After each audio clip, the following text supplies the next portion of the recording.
Hello my dear friends, you're on the Military Summary channel, and today we'll discuss the situation in Ukraine on the 22nd of August. Today we have a lot of very interesting updates, so let's start. And this morning started with the conclusions of the ISW.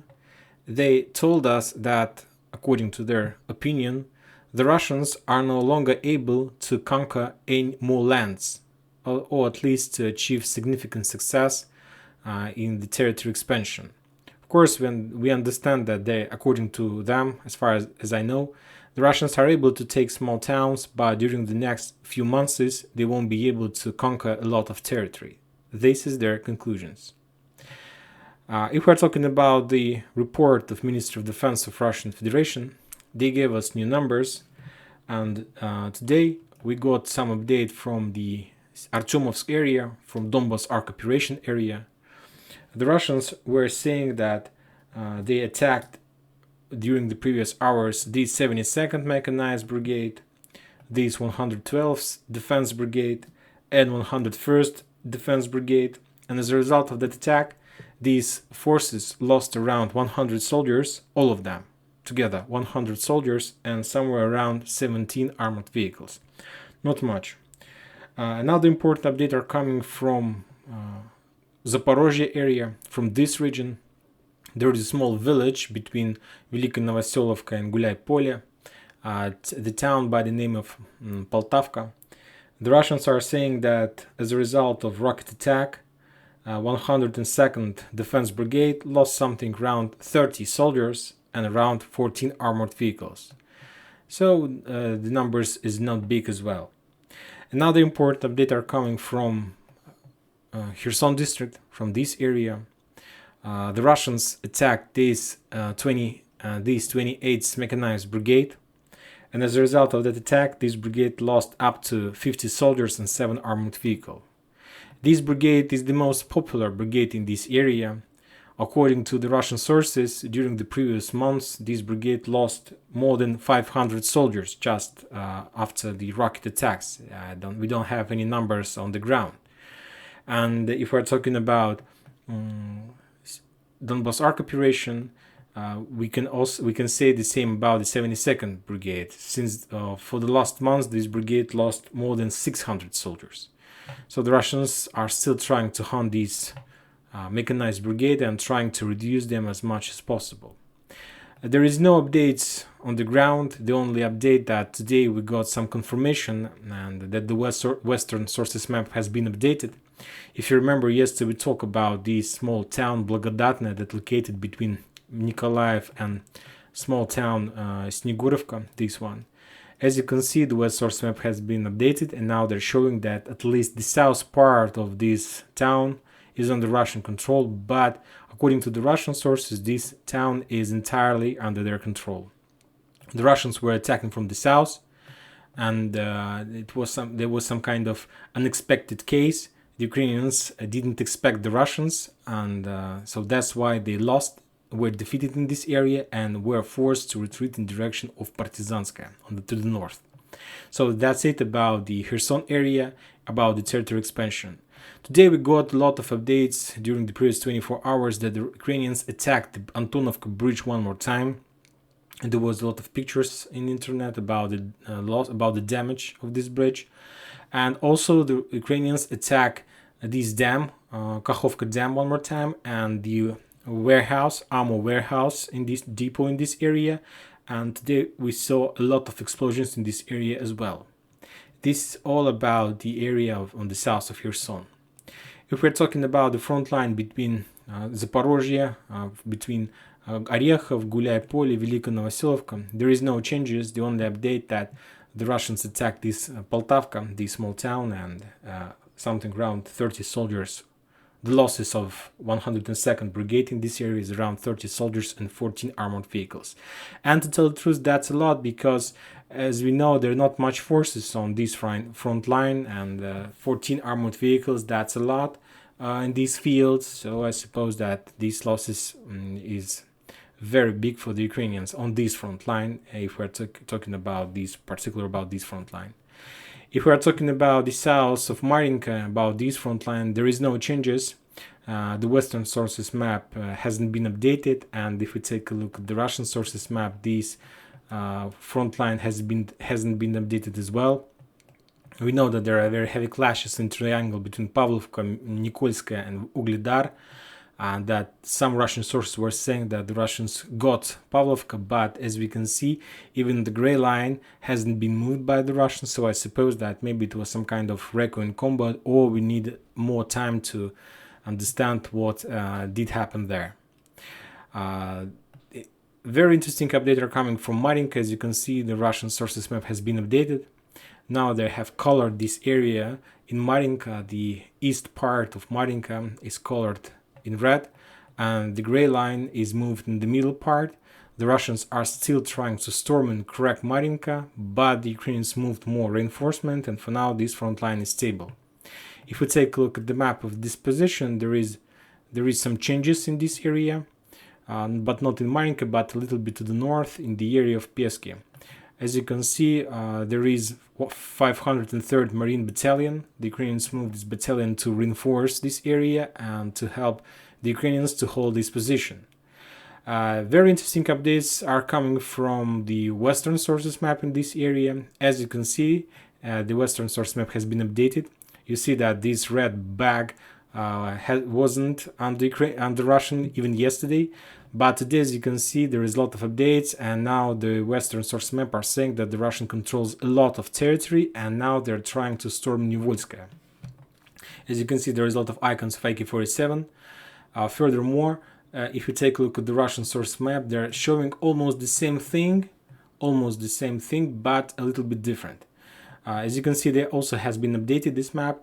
Now this map shows that the Russians established control over this checkpoint, over these fortification trenches. There was a video of storm. There was like one tank and one support armored vehicles, Terminator for this tank. They were moving from direction of Staromikhaevka in this direction to this fortification, to these trenches. They were attacking and trying to suppress the Ukrainians in these positions, and after that, from using these small forests, the Russian soldiers were moving to these trenches. We understand that the Russians still can't control over this bridge, over these two bridges, and the very fortified positions, but they try to encircle it. And if we take a look at the Western sources map, this map shows that the Russians took control over one bridge in this area, over this one, but it's not like true, because the Russians still try to crack, and this fortification is a very tough nut. But maybe anyway, in a day or in two, maybe in a week, we're going to see entire collapse of these bridges, and the Russians will be able to move further in direction of Pervomaiska. And I suppose that this operation will speed up as soon as the Russians take control over Nivolskaya, and the Russians are doing this right now, trying to storm Nivolskaya. If we're talking about the other progress in this area, there is no progress. There are just artillery duels. The Russians are trying to pin down or to fix the Ukrainian military servicemen in this area, and trying not to give them opportunities to help their forces to keep control over Nivolskaya and over this fortification under these bridges. Now let's move further. There is no updates in New York. Yesterday we got some information that the Russians were trying to establish control or storm New York, but for today there is no more updates. As I suppose maybe there was some kind of recon combat, and I suppose that maybe today or tomorrow or the day after we're going to receive more updates from the Russian Ministry of Defense, and they will report about another artillery or rocket strikes on this area, and we will see some losses for Ukrainians in this side. If we are talking about Zaitseve, the Western sources map has been updated a little bit. If we heard from the Russians that they established control, that they got Dacha and got Zaitseve, but the Western source map hasn't been updated about this, and the Russians also are not showing us the real progress. Maybe there is still no information about the real streets or blocks that the Russians controls, but according to them, there was like two confirmation of taking Zaitseve, and Zaitseve ends on the north, very far from the south. So I suppose that maybe the Russians were talking about few streets, or maybe their understanding of Zaitseve is differs than our understanding in this map. Anyway, the Russians are trying to storm and to establish and to take Kadema. For now, according to the Western sources map, the Russians managed to enter at least the east part of this town, and now they're trying to storm Kadema from 3 directions: from Semigorye, from Gladasova, and of course from Vershina, from 3 directions. So I suppose that soon this town is going to fall down. If we are talking about the area between Bakhmut, there is no changes on the front line. As we discussed a few years ago, the Russians expecting when the Russians take control over Zaitseve, Kadema, and these guys on this front line waits when the South Storm operation is up to begin.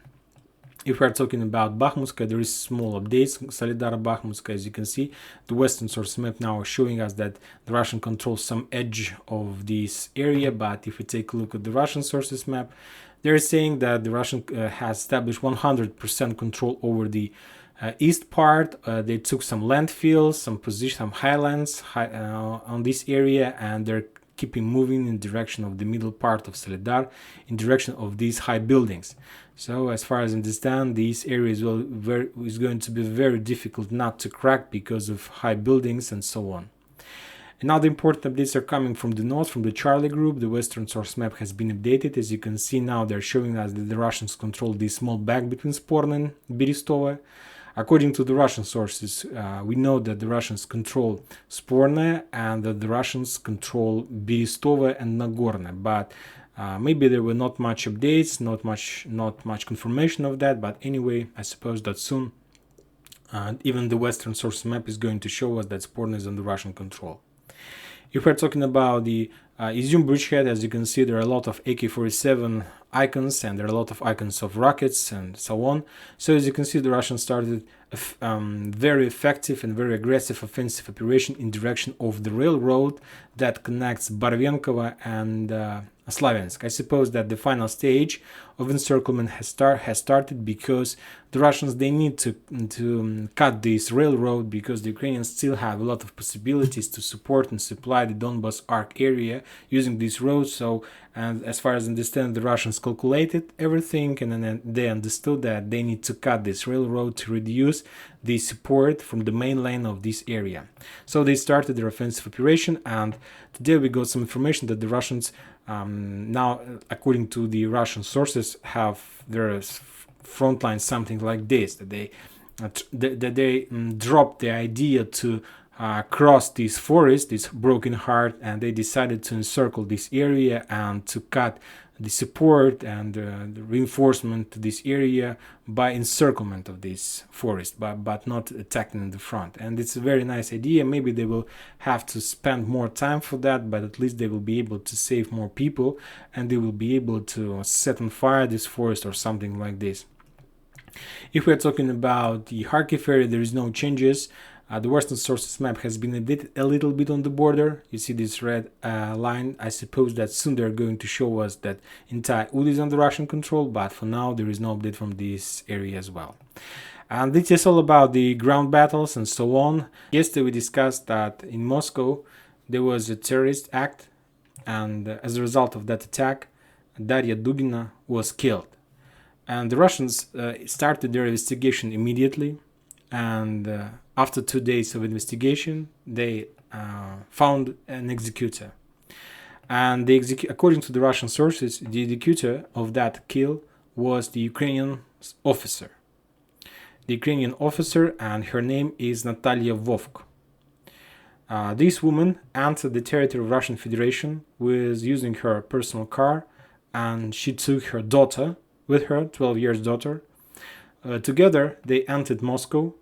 And this Ukrainian special officer, this military officer, rented a flat at the same building where Daria Dugina were living. And at the evening of that act, of that terrorist act, this Ukrainian special agent visited the same place where Daria Dugina and her father were, and where they had some speech on some event in Moscow. And after the car of Daria Dugina exploded, this woman and her daughter left Russian Federation in direction of Estonia. This one. They crossed the border, and now they're somewhere in Estonia. Maybe they have already left Estonia and moved in another direction, like Poland or Ukraine, who knows. But anyway, the thing is that the Russians has already sent some message to Estonia requiring to give them this woman because she killed a civilian person in Moscow. Some sources are saying that, of course, the Estonian authorities are not planning to give the Russians this woman. And this is a very interesting situation because if we are talking about the war, we can understand everything. But if we are talking about the murdering of a person, civilian, in the territory of Moscow, and that the Russians provided some evidence about the fact that exactly this person killed Daria Dugina, and if Estonia refuses to do this, this is going to be a very interesting situation because there is nothing with the war. We can understand if there was some case on the territory of Ukraine, we can understand this, but it's just a regular killing, a regular murder. And the killer left the territory of Russian Federation and entered the European Union country. There is nothing with Ukraine. There is nothing with this war if we're talking about like the territory and so on. So this is a very interesting case. Another important update are coming from Russian Federation. You know that the Russians have very interesting pattern. I'll remind you one more time that the Ukrainians are shelling Kherson and they're shelling the Novokakhovka and this dam. And all these two things are very tightly connected with the power plant, Zaporozhye power plant. So that's why the Russians started their famous pattern. You know that if we're talking about the war in 2014 in Ukraine, the Russians didn't enter Ukraine immediately after the coup in Ukraine, in Kiev.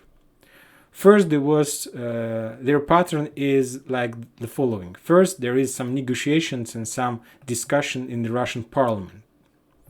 They discuss the situation, they do some very loud notes and do some loud speech and so on. And after that, they adopt some law. And after adopting any law, the Putin, the president of Russian Federation, because he's the executor, he executes the law that the parliament adopts. So the same situation was in 2014. First, there was discussion, negotiation in Moscow in the parliament. After that, they adopted a law that allowed the president of Russian Federation to use the forces of Russian Federation on the territory of Ukraine. And after that, we saw the situation that we saw in Donbass. That there was a lot of Russian volunteers, a lot of Russian weapons, that the Russians moved on the territory of Ukraine and they stopped the Ukrainian offensive operation in Donetsk and Lugansk in 2014. The same pattern we saw in 2015 in Syria. First, there was official request from the Syria asking the Russian Federation to help them with the ISIS. And first there was a lot of negotiation and a lot of talks in the parliament. After that, they adopted the law, and after that, that allows the Putin to enter forces in Syria. And after that, Putin moved his forces in direction of Syria. The same pattern we saw on the February this year. First, there was negotiation and discussion in parliament. Then they made a request to Putin asking him to liberate and recognize these republics. Then they adopted some law. After that, we saw that we see right now. And today we got two important updates. You know that on the 23rd of August, there's going to be a Security Council in United Nations where the Russians are planning to discuss situation around the Zaporozhye power plant. And the next thing is that on the 25th of August, it's like this Thursday, there's going to be a negotiation and discussion in Parliament of Russian Federation about the situation near Zaporozhye power plant, nuclear power plant. And today we got some updates from some leaders of some parties in the parliament that they're planning to prepare an ultimatum to Ukraine about this power plant. So as you can see, the same pattern. And I suppose that the Russian parliament are going to adopt some laws and that will give some power to Putin to do something. And the question is, what are they going to do? My projection is that there is some doctrine in the Russian Federation of using nuclear weapon. According to this doctrine, the Russians are able to use their nuclear weapon only in case of territory danger of Russian Federation or something like this, with everything that connected to the territory of Russian Federation. For example, according to the Russian doctrine, they are not able to use nuclear weapon on the territory of Ukraine. So I suppose that maybe during this week or the next weeks, the Russian parliament are going to adopt and change the Russian doctrine of using the nuclear weapon. And they will give the possibility to Putin to use nuclear weapon anytime he wants, according to the circumstances in the world. So this is the thing. And you need to understand, if the pattern works like this, first negotiation, discussion, the parliament, then adopting of some kind of law, that means that something is very important is preparing right now in Russian Federation. They want to do something. Of course, they need to do something because they need to change something on the front line. And we started this video with the conclusions of ISW, and they told a very important thing, that according to their research, the Russians are no longer able to establish control over the territory during the next few months. And that's a lot. Because before the winter, the Russians, if they want to develop and be effective in Ukraine, before the winter they need to do something with Kharkiv, to encircle Kharkiv at least, or to do something with Nikolaev, or the most important, before the winter, the Russians need to establish control over Donbas Arc, over the entire Donbas region. And for now, I don't see the real progress how they're going to do this, because we see that yes, they achieve, they're cracking, they're reducing the Ukrainians as much as possible, but the Ukrainians still have a lot of reinforcement, still have a lot of forces, and as we can see, the Ukrainians are still fighting, and they're not going to give up.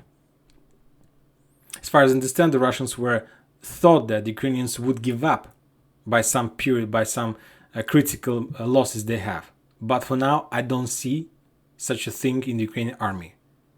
They're not going to give up, and they won't.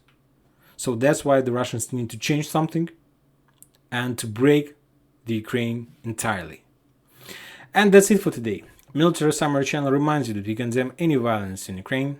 Thank you for watching.